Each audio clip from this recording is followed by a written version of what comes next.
Ayan mo guys, yung hunasan nila dito walang laman.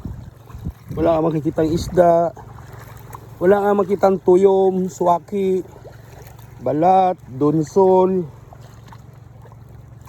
octopus. Wala talaga oh.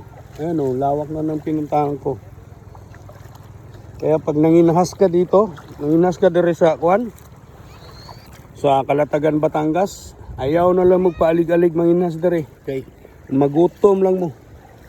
Walang laman yung ano niya. Meron talagang ganun no. Samantalang sa amin sa Davao o sa Mindanao, so madami kang makukuhang mga to. Titingnan natin to guys kung ano to. Ayan o. Ayan.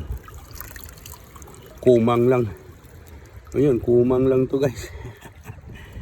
Ayan lang. Diba? Wala. Hindi mo makakain. Wala ka talaga kahit man lang tuyo mo, wala kang makitang tuyom dyan. Kaya maganda rin dito, at least hindi ka natitinik. Kaya lang, wala kang makukuha.